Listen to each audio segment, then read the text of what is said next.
Una platea nutrita e numerose autorità. L'assemblea elettiva quadriennale della CNA Agrigento, che ha visto Mimmo Randisi incassare una nuova fiducia con la conferma a presidente provinciale, ha vissuto diversi momenti significativi, come quello riservato al premio Legalità CNA, istituito quest'anno, assegnato alla memoria del giudice Rosario Livatino, ucciso dalla mafia il 21 settembre del 1990.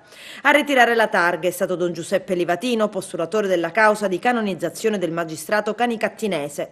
A consegnarle il viceprefetto di Agrigento, Carmelina Guarneri, e il presidente Randisi. L'abbiamo voluto istituire perché non ci può essere vera impresa dove non c'è vera legalità. Uno dei primi problemi che le imprese tutti i giorni, quando alzano, metaforicamente diciamo noi le sardinesche, ma anche alzano realisticamente le sardinesche, è quello di combattere contro 1000 problemi. Uno dei principali, specialmente nel nostro territorio, è la legalità. La lunga mattinata dedicata al dibattito pubblico è stata scandita anche da alcuni interventi di denuncia in ordine alle criticità che frenano lo sviluppo del territorio. Interessante poi l'esperienza raccontata da Pierfilippo Spoto, affermatosi con le novità che ruotano attorno al turismo relazionale.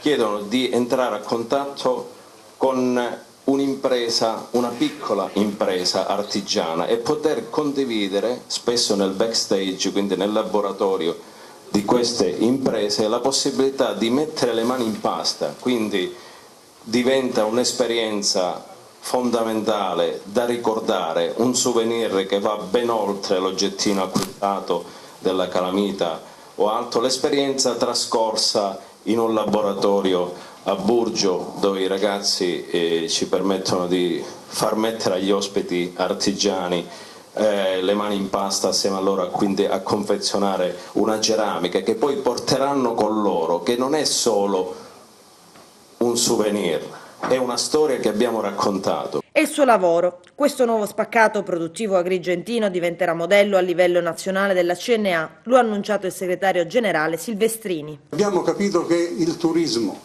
in tutte le sue forme è una cosa che ci appartiene.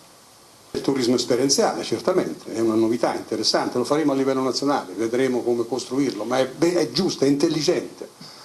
Bisogna attrarre la gente con l'emozione, no?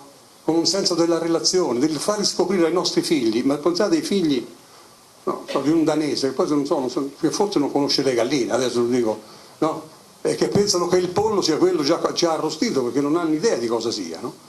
È esattamente così. Ho fatto un esempio per eccesso, ma forse non so se è troppo per eccesso, no?